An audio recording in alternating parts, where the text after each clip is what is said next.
All right, everybody. Grady, Polcyn here, Family First Life America. So excited to have on the vice presidents of FFL Legion and FFL Imperium, Miss Kimberly Marin and Mr. Zachary Hawthorne. I've known them for some time now, but they are they've hit a new level, hit a new stride, and I want them to share their story. But it's so exciting to have two great producers as well as a great couple, because in anything, if you're a single producer, you know, there are rough days, there are down days.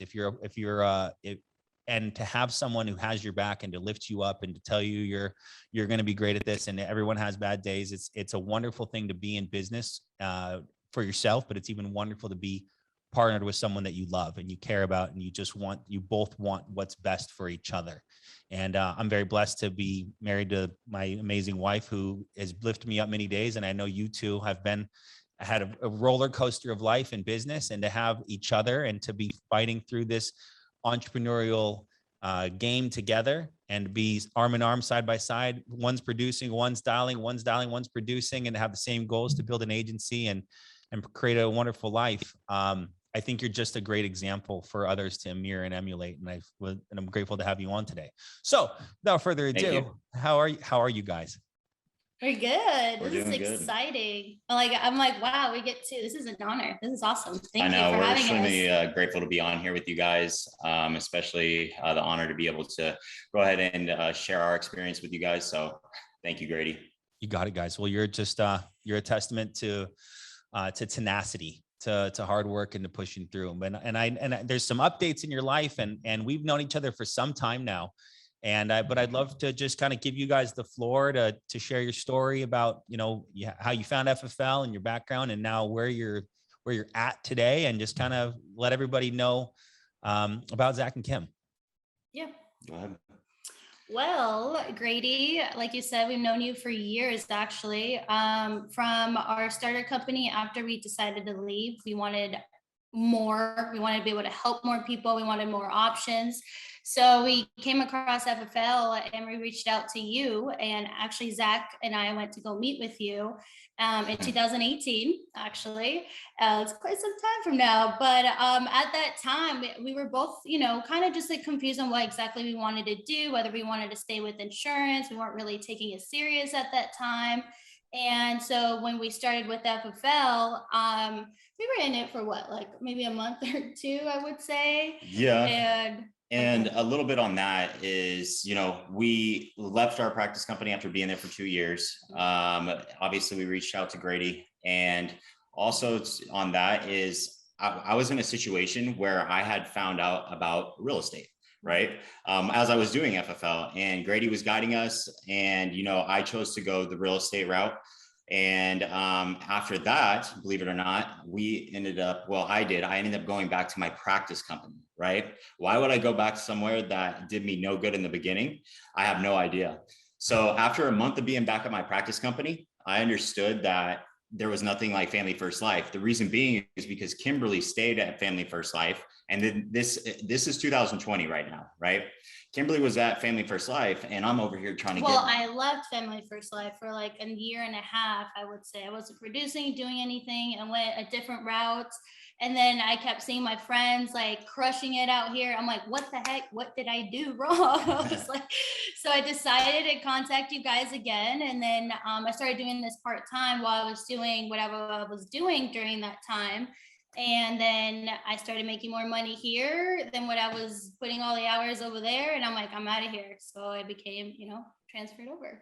But then Zach started to see, you want to talk about the end of the year last year? So there's a plaque week at my practice company, right? And Kimberly would go out and she would do literally 5-6K in a day, and a plaque week for my practice company was 10K in a week, right? So I'm over here trying to make that work, and we would go on travel trips to visit my family. She's out driving around making money. I'm over here collecting what we call referrals, which is basically like a pyramid scheme, going through families within that company. So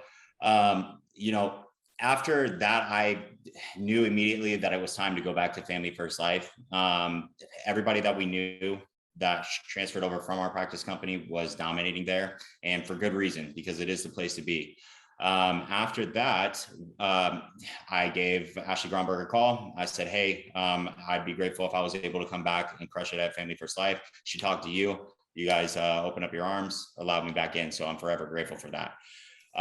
But a little bit more background for me is like, I'm from Illinois.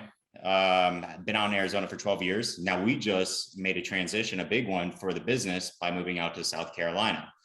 And that is huge for us because we wanted to go somewhere where we could grow our business, where it was just always a ton of leads all the time. Not to say that there's none in Arizona, but we wanted to make sure that we could limit our travel trips, just because she likes to travel. Personally, I don't. I don't care to see the world. She does. So that's just me. Happy wife, happy so life. You're not married. Hold on. You're not married, but happy life partner, happy life partner, happy life. Exactly. But you know, we started going all in probably about 6-7 months ago. Within 3 months, we both did VP. The production is starting to go really well out here. Within this week, I think it was 8,700. And then whenever we first got out here, did around 6K. So being somewhere where I can just have unlimited leads is huge for me. But yeah, so the leads that we choose to run are going to be the CRM leads. I run nothing else besides CRM leads. At the beginning, we never use them. We are all about mortgage. We're all about final expense. So I wanted to dive in on CRM leads because this is how you build your company. We wanted to make sure that we knew how to do them, and we've mastered them. I feel like we're getting very strong on the phones whenever it comes to booking.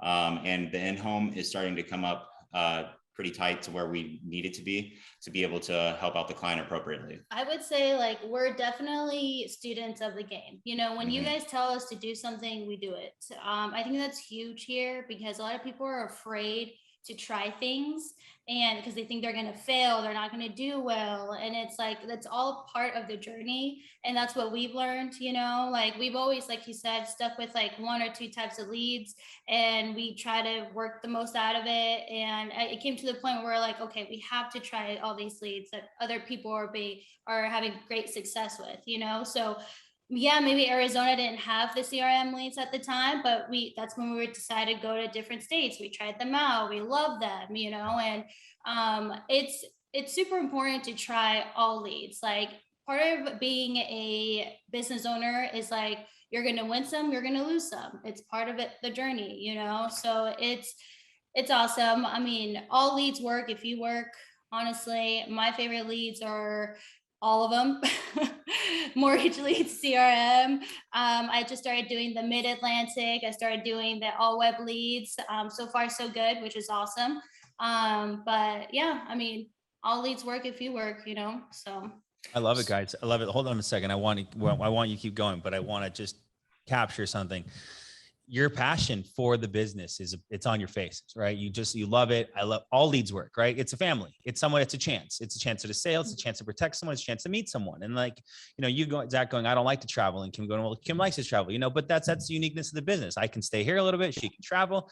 Heck, I'll go travel with her, or maybe she'll stay home this week. And it's like, it's what other business model allows the fluid freedom for you to be here or go to Illinois and see family and then move to South Carolina, which is a huge monumentous move. And I mean, is it huge? It's not huge. I mean, you don't have kids, not in school, but it's also Arizona was your home, your friends, the streets, you got your favorite dry cleaner and lunch spots. And now you're like in a whole new world. But a lot of times like that fearful leap that you took is one you took with confidence. A lot of times it's agents even making their first lead order can be crippling. And you're like, hey, we see the future. We see the possibility. And Zach's tumultuous adventure to finally settle down and find home. And we're going to get an FFL tattoo on his chest when he hits 500. So he'll never go back to it just for that. So he'll never go back to that practice company. But you had to, you're a researcher, you're a student, and that's sometimes I remember when you did real estate, I'll be honest, I was pissed because I would get yelling texts from you. I was pissed for you. And I'm using that word professionally because I was like, you are so good at this. And I think you'd even hit like almost senior sales manager. You're like, yeah, dude, I want to go do real estate. And I was like, bro, you're making like $27,000 a month and you want to go start over flipping trailer park homes in Apache Junction. Like, I know there's guys making a lot of money doing that, but you're really good at this. You're really good at this. And you had to go out and seek your own future. And now you came back and now, now the sky's the limit. So it's I just wanted to recap that for 2 seconds and then compliment you guys for just being such good examples for what to do here. But I would love for you guys to talk to me about your phone scripts. Like what is if you, is it universal? Do you read off paper at this point? Do you just know it verbatim? Or like maybe we'll start with Kim. What is your phone script, since you love all leads and CRM leads, the things that new agents can get access to? So I use like the exact scripts that are on the website, to be honest. Like the hobby one that's on there, the instant lead one that's on there, the mortgage one that's on there. I honestly use them all. I personally don't try to be on the phone for too long, but I do use all those scripts. Do I tweak it? Yes, everybody wants to tweak it on their own way to make it sound more like you. But I don't like mess with any of the scripts. I just use exactly what's given to me and they work. Like they honestly work. And some of them might work better than the other. I might pull some of this script and use it with this script because I like the ending of this one, but yeah, I use all the scripts. Honestly, all the scripts that are on the website is what I use, and I have them saved onto my computer and I read off of them. I would love to hear you do one if you had a chance. Do you have it with you? Okay. Yeah. People like pick for up example, the nuance and pause and things that you've developed, right? Reading, it's one thing, but knowing when to pause appropriately or when to talk fast or when to just, I'd love for you to kind of share with everybody. Right. So right now, since I'm trying to do virtual / like be on the field, like half and half right now, since we've moved out here. We also sold our car before moving out here. So it's like we're running off one car. So we're trying to like make it work until we buy a new car here soon, shortly. So like I've been doing a lot of mortgage ones and I do a lot of CRM H mortgage. So I'm going to do one of those, for example. And I'm sure you guys heard of this script before. So I'll be like, ring, ring. Hello. Grady? Yeah. Hey, Grady, hey, Grady, this is Kimberly. I'm giving you actually a quick call regarding the mortgage protection response card that you filled out by hand and mailed back to our office. Your file was actually marked incomplete. So I'm just reaching out to you to make sure we got this taken care of for you. Again, this is the type of coverage that if anything happens to you or your wife, that the entire mortgage gets paid off for you and your family. And that's what you were looking for, correct? Yeah, that's right. It is? Okay, perfect. So I'm just going to verify this information real quick and I'll get you off the phone. So I have your address listed as 123 Main Street. Is that correct? Yeah. Perfect. And then I have your date of birth, May 23rd, 1983.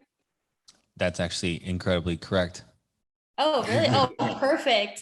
So now we do get a few of these responses per week. So I do need to do a quick little screening health-wise. Are you and your wife in good health by chance? Yeah. Yep.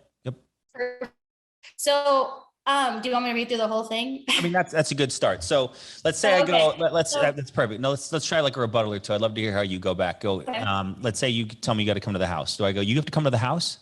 How do you respond to that? Yes, Grady. Yes, Grady. Unfortunately, we used to be able to mail things out, but due to this being state regulated, there's no blood, no urine, no pee in the cup or anything like that. So they just have us verify your ID, make sure you are who you say you are, and that nobody's trying to get coverage under your name, and that make sure that you're not strapped to a hospital bed or anything like that. No, that's not you, right? No, that's not me. Okay, perfect. So like I mentioned, I'm going to be in your area tomorrow, seeing about 10 to 15 people per day. So I'm going to be very, very busy. So I am going to be specifically in your area between 12 to 5. Is there any reason why you won't be there between that time during the day? I'll be at work. You'll be at work? Okay, no problem. So lucky you'll be back around that area around 6. Will you be home around 6? I get home at 7:30. Oh, not a problem. So what I'll do is after my last appointment at 6:30, I'll swing back around 7:45, and then we'll get this taken care of for you. Sound good? That was good. That was very good. Didn't sound desperate. It sounded professional. That was good. Good. Okay. So No, it's just, you handled it perfectly. I already got this taken care of. Perfect. Would it make sense if you haven't already? So Grady, I'm sure you're like most people that fill out multiple requests to get the best option for their family. Is it fair to assume you did the same thing? I did. Yeah. You did? Perfect. So what I'll do is I'll gather some of your information that you haven't received yet. I'll be in your area tomorrow, saying about 10 to 15 people per day. Are you currently still working or are you retired? I'm retired. Okay, perfect. Now, do you have any doctor's appointments tomorrow? Yeah. I've got one in the morning. 1 in the morning. What time is that at? 10:15. 10:15. Perfect. So I do have some availability at 11 or at 12. Which one works best for you? Let's do 12. Just make sure I'm home by then. 12 o'clock? Okay, perfect. So go ahead and grab a pen and paper for me. I'll wait while you do that. I'm ready. Okay, perfect. So my name's Kimberly, and then so on and so forth. Perfect. Now, I'd like to throw something in there if I could. please. Yes. I actually gave Hayden Hill a call today, one of my mentors, and I was actually getting slaughtered by that rebuttal or objection, better yet. And I gave him a call and I was like, normally what I do is, I let him know that I do have to come over and regardless, but I totally forgot what I was saying about a week ago because I've been in such a groove. Basically, whenever it comes down to, I already got this taken care of, I already got a handle. Okay, hey, no problem. Grady, it's just my job to get the information out to you that you required or that you requested. That way that I can release liability for our office. Like I said, I'm going to be out there seeing about 10 to 12 families, so I don't have a lot of time, but if we can make it quick, I can get this out to you. Are you morning or afternoon? Like I said, I already got this taken care of. Yeah, I understand, Grady. It's just my job to get the information out to you. That way that we can release it and release liability out of our hands. So afternoon or morning or afternoon? Afternoon. Okay, perfect. So I got a 4:30. What I can do is I can squeeze you in at 4:30, or I can go ahead and do around 7:45. Which one do you think is going to be better for me to get that info out? Okay, boom. And then using that line too, like, whatever you decide to do with that information is entirely up to you. I just have to get this information out to you to release this from liability. So. And so let's talk about that for a second, guys. So why is Zach pushing? Because most of the time when clients say I got taken care of, they got a policy from Nancy in HR, or they bought something at the bank, or they didn't get something at all and they're just trying to get you off the phone. Like 96.9% of the time, they don't actually have what you have to offer. And they're just trying to either get you off the phone or they have something that's inadequate. So your job is to just push and, okay, you already got taken care of. You have an Americo HMS 125 with full living benefits and CBO already. Okay, perfect. Well, let's on into some accidental. Like there's always a second sale opportunity. You get in the home, an insurance buyer is an insurance buyer, right? So, and that's like, there's never a chance. Zach, you would agree that when we get at the table, Sure. there's never anything we can't put in place. So why is he so pushy? Because he knows this client did request it, and then likelihood of them actually being completely solidified with all coverage. And even let's say this guy's got $40 billion in life insurance coverage, whole life policy, that it was grandfathered to him from his cousin. Okay. Who owned a mine in Southern Kentucky, or somehow there's a referral opportunity. Okay, perfect, excellent. So but that's an exception, guys. We don't run this business based on exceptions because that's never going to happen. The reality is there's always a sale opportunity or a referral opportunity, which is secondary or tertiary to the actual line item, which is go in there and protect that family because they don't have what we have to offer. So I love it. That's why we're persistent. That's why we get paid the big bucks, as my dad would say. Yeah. So and we can save them money too. We come across that all the time. We're able to come in at home, combine 3 policies into one, and save them $30 to $40 per month. So and get more coverage. They said they have it through their bank. Like that was like one of my favorite ones. I'm like, oh, you have accidental dismemberment. Awesome. $276 a quarter. Yeah. Yeah. How do you close a sale? I'm sorry, not a sale. We'll get to sales in a second here. How do you close the call? Like, is there, do you give a confirmation number? Do you repeat it back 3 times, color the house? Like, how do you guys, we're closing the call and trying to make sure that we're cementing the call. Yeah. So for one, I obviously give them my name, my, our appointment time, have them read that back to me after I ask them all that. And then towards the end, I'm like, okay, Mary, So I am seeing a lot of people tomorrow, so it would really throw a monkey's wrench in my schedule if you're not going to be there at 2:00. Now, is there any reason why you won't be there tomorrow at 2? No, there is not. Okay, perfect. Are you sure? Yes. Okay, perfect. What time is our appointment tomorrow? At 2. Okay, great. I'll see you tomorrow. I'm looking forward to meeting you and helping you. So it's just like asking those things, just like you said, like cementing is so huge. And I came across, because I used to not do that, like asking those additional 1 or 2 questions, even though it's going to take longer being on the phone. Because if you're asking them to repeat it like at least 3 times, in their mind, they're like, okay, like 2:00, 2:00, 2:00. So I think asking those questions are super important. So just re-asking them what time, and are you sure you're going to be there? Okay, perfect. Yeah. Zach, you have anything? Go ahead. I was just saying, do you have any things you do? I was just going to say it's very similar to hers. I basically say, hey, Grady, can you go ahead and grab a pen? Okay, perfect. Go ahead and write down Zach Hawthorne. I spell it out. I give him my actual cell number, 480-246-1518. I have him write down the appointment time. I literally will say, so we're going to have an appointment tomorrow, and I have him write down tomorrow. Go ahead and write down the day, Friday, and then 2 p.m. and tomorrow's date is 9/17. So no matter what, that they know it's tomorrow on Friday at 2:00 on this date.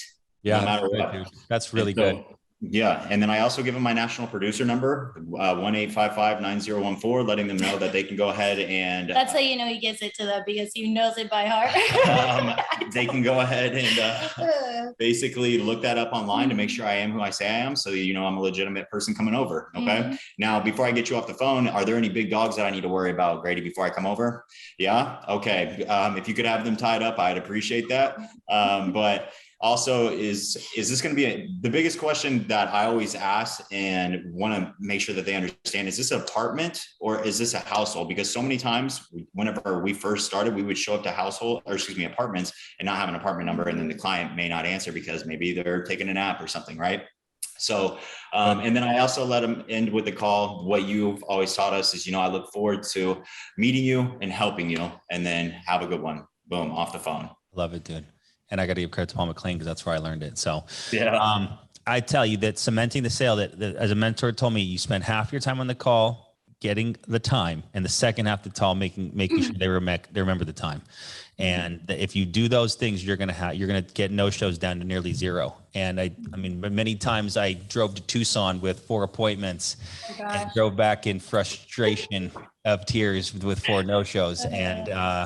And that's what will change you guys, is just push through and believe that you can get better. You have to learn these things that Zach and Kim are now illustrating. It just comes out of them like air, because it's part of them. They've had so much positive interaction from using these words that have led to sit downs, appointments, sales, and income, that they don't do the other things anymore. And I know many of you can be frustrated right now about where you are in your business and the level of success you're having or not, or sadly not having, but it's just it's a perfect example here of times, principles, and discipline to get good to where you are. So drop a 7 in the comments below to show Zach and Kim some love.